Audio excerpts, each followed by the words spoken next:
Bonjour et bienvenue sur France 24, bienvenue pour une interview exclusive avec Ousmane Sonko, c'est le président du PASTEF. Il est avec nous depuis son domicile à Dakar, un domicile où il est assigné depuis sa condamnation début juin à 2 ans de prison pour, je cite, corruption de la jeunesse. Et on sait qu'il pourrait être arrêté à tout moment.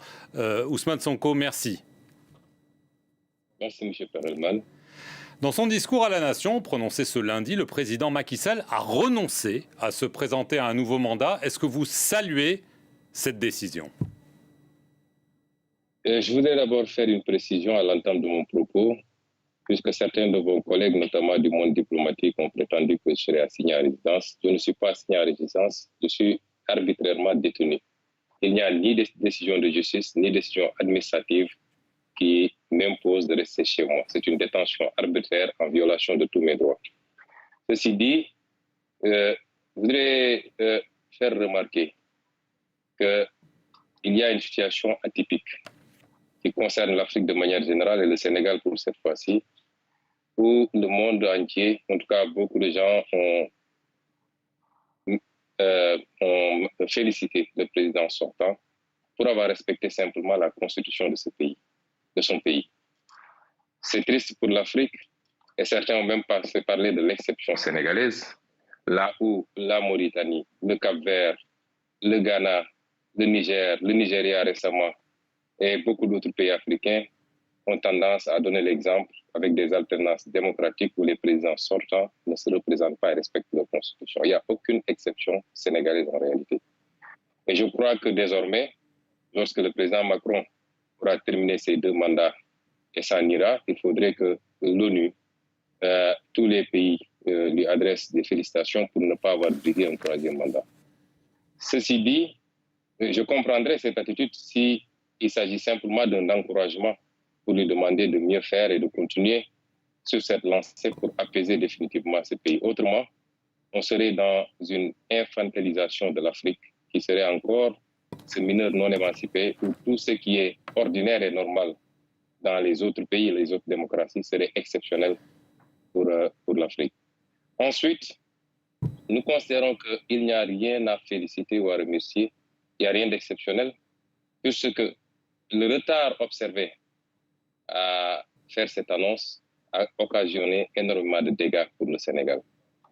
Si le président de la République avait, dès le début, clairement signifié, comme il l'a dit quand il nous présentait son référendum en 2016, comme il l'a dit dans son livre, et comme il l'avait dit dans beaucoup de vidéos lorsqu'il voulait briguer un second mandat, que c'était son dernier mandat et qu'il n'avait pas le droit de briguer un autre mandat, on n'en serait pas là où on en est de 2021 à maintenant avec son lot de morts, d'emprisonnement, de dégâts matériels.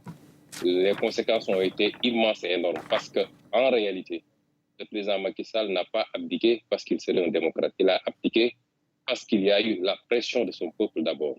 Que les complots qu'il a ourdis contre ma personne ont échoué parce que le peuple sénégalais s'est dressé pour dire non. Mais il a reculé parce qu'il y a eu la pression internationale également.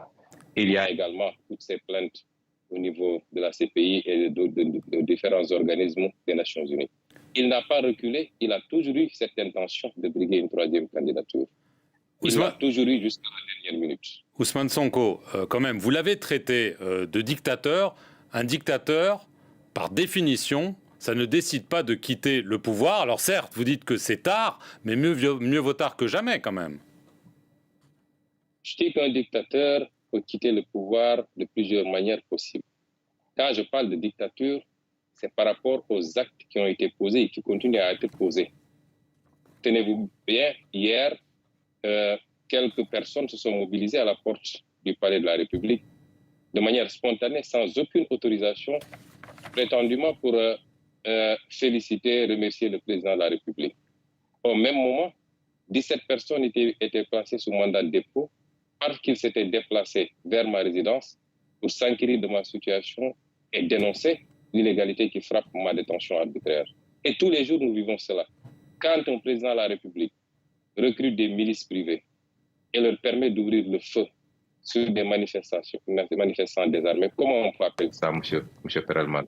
Quand un président de la République instrumentalise la justice pour s'attaquer à son opposition, à la presse, aux lanceurs d'alerte, à tous ceux qui ont une opinion dissidente, et emprisonnés à tour de bras. Aujourd'hui, on a presque 700 prisonniers politiques dans les geôles de Macky Sall. Comment vous voulez qu'on l'appelle? Si les gens pensent que la dictature, il faut attendre qu'on soit sous le régime de Ceausescu ou de la Corée du Nord, non. Pour un pays comme le Sénégal, qui a connu la démocratie, qui a grandi dans la démocratie et la liberté, ce qui s'est passé ces 10 dernières années est scandaleux et catastrophique. Jamais le Sénégal n'a connu ce niveau de violence d'État. Et c'est pourquoi je parle de dictature. Et je dis, je le réitère, le président de la République a cédé à la pression populaire et à la pression internationale. Et Ousmane ce n'est qu'un premier pas. Juste une question. Est-ce qu'il y a, en ce moment même, entre vous et le président, ou entre vous et le pouvoir, des discussions pour essayer de trouver une solution qui permette, en effet, d'avoir une élection présidentielle inclusive, ou est-ce qu'il n'y a absolument pas de contact entre vous et Macky Sall? Au moment où je vous parle, il n'y a aucun contact officiel ou officieux entre moi et le président Macky Sall. Et je voudrais dire simplement que voilà un homme qui, pendant des années, s'est acharné sur ma personne et sur mon parti politique, a utilisé tous les leviers d'État, la violence policière, les milices, l'instrumentalisation de la justice, qui s'est attaqué à ma personne, à ma famille. Figurez-vous qu'il a fallu que je donne mon téléphone, mon ordinateur portable à mes enfants pour qu'on l'amène chez le voisin pour pouvoir recharger, parce que depuis hier, nous sommes confrontés à un problème d'électricité et la police refuse que l'électricien accède à mon domicile. Cette violence sur moi et sur ma famille, cette persécution, j'ai été attaqué physiquement. Mon domicile a été brisé, mes vitres ont été brisées sur la route du tribunal. Ce qui s'est passé avec moi ne s'est jamais passé. Mais nonobstant tout ça, j'ai tendance à dire que nous sommes prêts à pardonner. Nous avons même pardonné et nous oublions. Vous êtes prêt à discuter avec Macky Sall pour pouvoir trouver un chemin vers la présidentielle? Ma candidature, je veux dire à M. Perelman ce que je veux dire. Rien n'a été fait pour le moment. Nous avons vu une certaine presse nationale et internationale même. Hier, on m'a transmis un article de vos confrères du monde diplomatique qui semblait supposer que, avec l'annonce de la non-candidature du président Macky Sall, on nous aurait enlevé presque un moyen de revendication et de lutte. C'est tout à fait faux. Jusqu'à présent, les populations sénégalaises se sont soulevées. Est-ce qu'elles s'étaient soulevées pour la troisième candidature? Non. Elles s'étaient soulevées contre la persécution de l'opposant qui s'appelle Ousmane Sonko. Jusqu'au moment où on parle, le débat sur la candidature n'avait pas encore pris cette importance. Et je voudrais dire également que si vous voyez qu'après l'annonce de cette non-candidature, qu'est-ce que vous avez constaté au Sénégal? Est-ce que vous avez vu des scènes de liesse, de contestation? Non. Ça laisse presque indifférent les Sénégalais. On peut rester là-bas et faire ces analyses. Ce que les Sénégalais exigent aujourd'hui, c'est des élections libres, transparentes, inclusives, et que les Sénégalais puissent librement choisir leur président. Ce n'est pas à Macky Sall de choisir le prochain président. Je ne suis même pas sûr qu'il puisse choisir un candidat consensuel dans son propre camp. Et ce n'est pas à lui, quelle que soit la nature des relations qu'il a avec Ousmane Sonko. Je n'ai jamais éprouvé de haine vis-à-vis de cet homme. Est-ce que vous lui tendez la main? Est-ce que vous lui dites, écoutez, vous avez fait un geste sous la pression de la rue, d'après votre interprétation, maintenant, asseyons-nous autour d'une table et parlons pour, en effet, apaiser la situation? Monsieur Perelman, nous sommes des patriotes, nous aimons ce pays et nous n'avons rien d'autre que ce pays. Et tout ce qui peut apaiser ce pays, nous sommes prêts à faire les sacrifices. Mais nous ne serons jamais dans certaines logiques, puisque le président Macky Sall pense que pour pouvoir discuter avec quelqu'un, il faut d'abord le soumettre par des décisions de justice télécommandées, par la violence policière. Nous sommes des hommes, des êtres dignes et fiers. On ne discute pas le couteau à la gorge. Tout ce qui peut apaiser ce pays, et il y va de son intérêt d'abord. Je dis, si le président Macky Sall pense qu'il peut utiliser les 7 prochains mois, les 7 mois qui restent de son mandat, pour continuer à essayer de persécuter le président Ousmane Sonko, il se trompe. Nous résisterons, comme nous l'avons toujours fait. Et c'est pourquoi Je dis qu'aujourd'hui, l'annonce de sa non-candidature n'a absolument rien réglé dans ce pays. Ce que les Sénégalais veulent et ce que la communauté internationale veut. Parce que j'ai lu beaucoup de communiqués. Hier, je lisais le communiqué de l'Union européenne qui a terminé par exiger des élections inclusives, transparentes pour permettre au peuple sénégalais de choisir. Nous n'avons pas, nous, à négocier cela. Le président Macky Sall a dit à certains qu'il empêchera, vaille que vaille, ma candidature.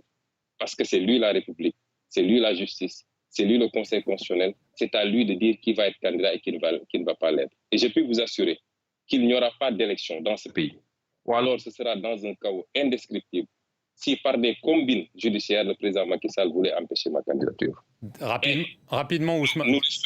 Nous lui souhaitons de terminer ce mandat en beauté et de pouvoir partir dans la sérénité, lui et sa famille. C'est tout le mal que nous lui souhaitons. Il faut qu'il comprenne que ça ne peut pas continuer comme ça et qu'il n'a pas hérité ce Sénégal de ses parents. Il ne l'a pas acheté au marché. Le Sénégal appartient à 17 millions de Sénégalais et la majorité de ces Sénégalais veulent de la candidature du président Ousmane Sonko. Et ma conviction, c'est que si on va aux élections, le jour de l'élection, 1 heure de temps après la clôture, la fermeture des bureaux de vote, je serai déclaré vainqueur au premier tour. En attendant, Ousmane Sonko, évidemment, en conclusion, est-ce que vous vous attendez à être arrêté dans les jours qui viennent en raison du jugement qu'on a évoqué en début d'émission? Mais il faut le demander au président Macky Sall, puisqu'aujourd'hui... C'est lui qui décide? C'est lui qui décide parce que c'est le parquet qui peut décider de mon arrestation. Le parquet dépend du ministre de la Justice qui dépend du président de la République.